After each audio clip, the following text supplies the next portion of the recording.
ਲੇਖਕ ਕਿਰਨ ਮਨਰਾਲ ਨੇ ਕਿਹਾ ਕਿ ਸੋਸ਼ਲ ਮੀਡੀਆ ਦੇ ਬਿਜ਼ੀ ਯੁੱਗ ਵਿੱਚ ਨੌਜਵਾਨਾਂ ਨੂੰ ਕਿਤਾਬ ਪੜ੍ਹਨ ਲਈ ਦਿਨ ਵਿੱਚ 1 ਘੰਟਾ ਜ਼ਰੂਰ ਕੱਢਣਾ ਚਾਹੀਦਾ ਹੈ। ਕਿਤਾਬ ਪੜ੍ਹਨਾ ਹੀ ਸਾਨੂੰ ਇਕਾਗਰਤਾ ਅਤੇ ਸ਼ਬਦਾਵਲੀ ਵਿੱਚ ਮਜ਼ਬੂਤ ਨੀਂਹ ਪ੍ਰਦਾਨ ਕਰਦਾ ਹੈ। ਮੁੰਬਈ ਤੋਂ ਪਹਿਲੀ ਵਾਰ ਪ੍ਰਭਾ ਖੇਤਾਨ ਫਾਊਂਡੇਸ਼ਨ ਦੇ ਕਲਚਰ ਪ੍ਰੋਗਰਾਮ ਵਿੱਚ ਵਿਸ਼ੇਸ਼ ਤੌਰ ਤੇ ਪਹੁੰਚੀ ਲੇਖਿਕਾ ਮਨਰਾਲ ਨੇ ਦੱਸਿਆ ਕਿ ਮੰਗਲਵਾਰ ਨੂੰ ਸਮਾਰਟ ਸਿਟੀ ਦੇ ਲੋਕਾਂ ਲਈ ਉਹਨਾਂ ਦੀ ਕਿਤਾਬ ਰਾਈਜ਼ਿੰਗ 30 ਵੀ ਰਿਲੀਜ਼ ਕੀਤੀ ਗਈ, ਜਿਸ ਵਿੱਚ ਦੇਸ਼ ਦੀਆਂ 30 ਪ੍ਰਤਿਭਾਸ਼ਾਲੀ ਔਰਤਾਂ ਨੂੰ ਕਵਰ ਕੀਤਾ ਗਿਆ, ਜਿਸ ਵਿੱਚ ਸੈਲੀਬ੍ਰਿਟੀ ਕੋਕਿਲਾ, ਲਤਾ ਮੰਗੇਸ਼ਕਰ, ਮਾਧੁਰੀ ਦੀਕਸ਼ਿਤ ਵਰਗੀਆਂ ਮਸ਼ਹੂਰ ਹਸਤੀਆਂ ਨੂੰ ਪਾਇਆ ਗਿਆ।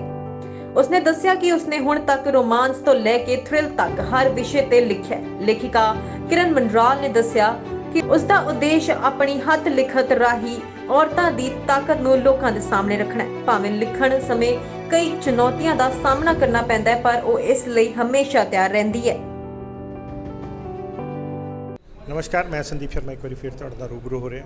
दोस्तों, भारतीय संस्कृति नूं जन जन तक पहुँचाने लई, लोकां तक पहुँचाने लई एक नवा उपराला किया जा रहा है। लुधियाना दे विच भी ये उपराला शुरू होया और ये उपराला शुरू किया है प्रभा खैतान फाउंडेशन वालों। सो प्रभा खैतान फाउंडेशन जिहदी कि अज लुधियाना दे विच लॉन्चिंग हो रही है और उहदे राइटिंग सर्कल वालों जिहड़ा एक स्पैशल इंटरैक्शन सैक्शन रखा गया, जिहदे विच ऑथर किरण मनराल जिहड़ी हैगी उचेचे तौर पर जिहड़ी है शामिल हो रही है। इहदे विच खाली लुधियाना ही नहीं बल्कि अज जिहड़ा लॉन्च दे विच वैस्ट बंगाल या अमृतसर, पंजाब, वख-वख शहरां तो ਜਿਹੜੀਆਂ ਖਾਸ ਜਿਹੜੀਆਂ ਹੈਗੀਆਂ ਮਹਿਲਾਵਾਂ ਪਹੁੰਚੀਆਂ ਨੇ। ਸੋ ਆਓ ਦੇਖੀਏ ਇਸ ਸਮਾਰੋਹ ਦੀਆਂ ਝਲਕੀਆਂ ਕਿ ਕੌਣ-ਕੌਣ ਇਹਦੇ ਵਿੱਚ ਸ਼ਾਮਿਲ ਹੁੰਦਾ ਹੈ ਔਰ ਕੌਣ-ਕੌਣ ਕੀ ਜਾਣਕਾਰੀ ਦਿੰਦਾ ਤੇ ਕੀ ਕਹਿੰਦੀ ਹੈ ਜਿਹੜੀ ਆਥਰ ਹੈਗੀ ਹੈ ਕਿਰਨ मनराल जी। आज हम अपना जो सबसे इम्पोर्टेंट प्लेटफॉर्म है द राइट सर्कल, जो इंग्लिश ऑथर्स के होते हैं, आज उसका कर रहे हैं प्रोग्राम। जो आपकी संस्था है वो क्या किस तरह के कार्यक्रम को आयोजन करती है?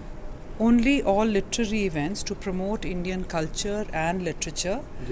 That is the aim of the Prabha Khaitan Foundation. It's a non-profit organization based out of Calcutta, started by the late Dr. Prabha Khaitan, and this was started in about 1980, and now currently we are in about 40 cities around the world, and the prime motive, as I said, is to promote Indian culture, literature, and social work and performing arts.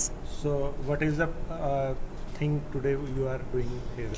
Today we've got author Kiran Manral with us, talking about herself as a person as well as her books, specifically her book today we're doing Rising 30, which is about 30 most successful Indian women across generations. Jain है, मैं एहसास women Ludhiana से हूँ और आज हमारा पहला event है लुधियाना में इस तरह का, तो हम we are really looking forward to it and we are really thankful to Kiran ji who's come here and हाँ जी मैम, आपका नाम पहले? Yes, I'm Pallavi Pava, and we are all very excited today to have Kiran Manral ji, who is a famous Indian author, to come here and to be able to interact with people here. It's going to be a very exclusive event where a few people are going to interact with her, hear the author's story, her journey, how she got to writing, what has inspired her in her journey, and it's going to be very inspiring for the rest of us as well. Is this first event of this organization in Ludhiana? Yes, this is our first event. And what is the motive of this kind of events? And we hope to, inspire more and more people. It is not going to be exclusive to women only. Okay. So we hope to, get people who can inspire us all, to give us direction, to enhance our cultural, so we get that exposure. I think kind of you already you have said that this is for cultural activity promotion. Yes, so which yes. kind of cultural activities you will promote in Ludhiana? it's going to be more so literary. Okay. So hopefully we'll be getting a lot of good authors like her. Okay, thank you. Yes. I'm the executive trustee of Prabha Khaitan Foundation. From where you are? I'm from Kolkata. I've come from Kolkata. Okay.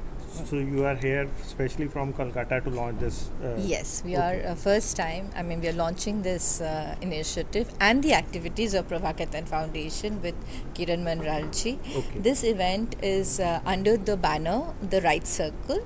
This is the English Author Initiative, where we interact with the author about his or her life, his or her works, various other interests and all that. And it is a very intimate audience that we have. We don't invite more than 30 people, 30 guests of that city, every city, and it's a very intimate discussion that the guest has with the author. Okay, thank you. Thank you. Kiran ma'am, what kind of books you have already written? So sorry, we are first No, time we are that's introducing you. completely okay. I've written everything from chicklet, romance, parenting, non-fiction, horror, thrillers, and my latest is a non-fiction titled Rising 30, which Since is how long you are writing? I have been writing since I was a child, but I have been published in 2011 was my first book. Okay, which was your first book? It was called The Reluctant Detective. And very good. So today you are first coming here first time, or already you came To Ludhiana, it's my first time. Of course, I've been to Punjab before, Okay. to Chandigarh and to Patiala and other cities. But Ludhiana, it's पहली बार आ रही हूँ. Okay, so today you will be interacting in Ludhiana in Hindi or in English? Because most of people in Ludhiana, they don't know, yeah, they are little bit tight like me in English. हम हिंदी में बात करेंगे, हम अंग्रेज़ी में बात करेंगे, जो कंफर्टेबल रहेगा हमारे मॉडरेटर जी के साथ. जी. So you belongs to? Bombay. Okay.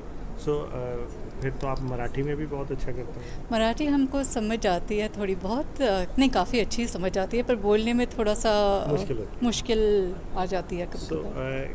Basically जैसे आप के जो नॉवेल्स हैं, जैसे आपने बोला आपने हर चीज़ पे लिखे हैं, सो जो आज का नॉवल है उस पे क्या, आज जो आपका एक नॉवल भी हमने सुपर 30 समथिंग कुछ है, तो वो राइजिंग 30 जो है, सो उसमें क्या आपने क्या शो किया है?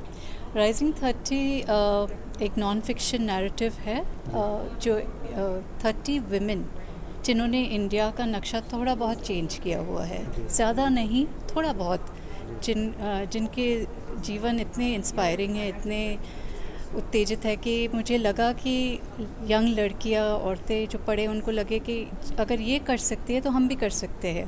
उनकी कहानियां हैं, उन लोग ने क्या स्ट्रगल्स किए, उनके रास्ते में क्या विपत्ति आई, क्या सोसाइटी ने उनको, समाज ने उनको कैसे दुत्कारा, और उन सब के बावजूद उन लोग कैसे निर्भर हो गए, कैसे अपना रास्ता खुद बनाए.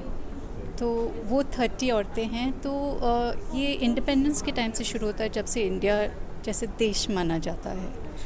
तो MS सुब्बलक्ष्मी जी है, हमारे लेखिका है, जैसे अमृता शेरगिल है पंजाब की, और अनीता देसाई है, हमारे कॉर्पोरेट लेडीज़ भी है, किरण मजुमदार शॉ है, नैना लाल किदवाई है, माधुरी दीक्षित है, लता मंगेशकर जी है. तो एकदम क्रॉस सेक्शन ऑफ औरतें है ये बुक में. मैम, आज तक कुछ ऐसा मन में है जो आप बीइंग एज ए फीमेल होकर लिखना चाहती थी पर आज तक लिख नहीं पाई? सोसाइटी की कुछ बाउंडेशंस होती हैं फीमेल्स के लिए खास करके. नहीं, मुझे लगता ऑथर है के लिए तो नहीं होती. अगर तुम सोसाइटी के बाउंड्रीज़ लेके बैठ जाओ तो कुछ नहीं लिख पाओगे, क्योंकि कोई ना कोई कहीं ना कहीं कोई भी चीज़ लेके उनको विपत्ति हो सकती है. लोग कह सकते हैं ये आपने कैसा लिखा, फीमेल हो या मेल. तो अगर आप ऑथर कहलाते हो तो आपको जो मन में है वो लिखना चाहिए. फ्यूचर क्या लिखना का ड्रीम है जो आप अभी तक लिख नहीं पाए या लिखने का मन है? मुझे साइंस फिक्शन में बहुत रुचि है, Isaac Asimov, Arthur C Clarke वगैरह वगैरह. और इंडिया में इतना साइंस फिक्शन का जॉनर पॉपुलर नहीं है, तो बड़ी देर से सोच रही हूँ कि कुछ लिखा जाए, पर इतना साइंस में ग्राउंडिंग नहीं है. तो थोड़ा ग्राउंडिंग करवा के शायद मैं लिख लूँ. ठीक है. और कुछ लुधियाना में आप फर्स्ट टाइम आई हैं, लुधियाना के लोगों को कोई मैसेज देना चाहते हैं? बुक्स ज़रूर पढ़िएगा. जी. हम बहुत ज़्यादा नेटफ्लिक्स और टेलीविज़न और सोशल मीडिया पे गए हैं, पर तो मैं यंगस्टर्स को स्पेशली कहना चाहती हूँ कि थोड़ा टाइम निकाल दीजिए, आधा घंटा निकाल दीजिए, एक पेज पढ़ लीजिए। पर जो रीडिंग आपको दे सकता है, बुक्स नेटफ्लिक्स वगैरह नहीं दे सकता है। तुम्हारा वोकेबलरी, इंटेलिजेंस, इमेजिनेशन इसी से बढ़ेगी, इसी से अच्छी होगी। तो प्लीज़ रीड कीजिए, रीडिंग हैबिट मत छोड़िए। Thank you so much. So ਇਹ ਸੀ ਅੱਜ ਦਾ ਪ੍ਰਭਾ ਖੈਤਾਨ ਫਾਊਂਡੇਸ਼ਨ ਦਾ ਜਿਹੜਾ ਸਮਾਰੋਹ ਲੁਧਿਆਣਾ ਦੇ ਵਿੱਚ ਲਾਂਚ ਹੋਇਆ। ਸੋ ਇਹਨਾਂ ਦਾ ਇੱਕ ਮਕਸਦ ਹੈ ਕਿ ਭਾਰਤੀ ਸੰਸਕ੍ਰਿਤੀ ਨੂੰ ਜਿਹੜਾ ਹਰ ਵਰਗ ਤੱਕ ਪਹੁੰਚਾਉਣਾ, ਲੋਕਾਂ ਨੂੰ ਜਾਗਰੂਕ ਕਰਨਾ ਔਰ ਆਪਣੀ ਸੰਸਕ੍ਰਿਤੀ ਨੂੰ ਜਾਗਰੂਕ ਰੱਖਣਾ। ਸੋ ਇਹਦੇ ਵਿੱਚ ਬਹੁਤ ਸਾਰੇ ਲੋਕਾਂ ਨੇ ਸ਼ਿਰਕਤ ਕੀਤੀ ਹੈਗੀ ਹੈ। ਸੋ ਜਿਹੜੇ ਆਥਰ ਹੈਗੀ ਹੈ ਕਿਰਨ ਮਨਰਾਲ, ਉਹਨਾਂ ਨਾਲ ਵੀ ਅਸੀਂ ਗੱਲਬਾਤ ਕੀਤੀ ਹੈ ਅਤੇ ਹੋਰ ਜਿਹੜੇ ਆਯੋਜਕ ਹੈ ਉਹਨਾਂ ਨਾਲ ਵੀ ਗੱਲਬਾਤ ਕੀਤੀ। ਇੱਦਾਂ ਹੀ ਵੱਖ-ਵੱਖ ਮੁੱਦਿਆਂ 'ਤੇ ਤੁਹਾਡੇ ਨਾਲ ਰੂਬਰੂ ਹੁੰਦੇ ਰਹਾਂਗੇ। ਦੇਖਦੇ ਰਹੋ, ਬਣੇ ਰਹੋ ਜਾਣੇ ਤੇ ਅਸੀਂ। ਧੰਨਵਾਦ।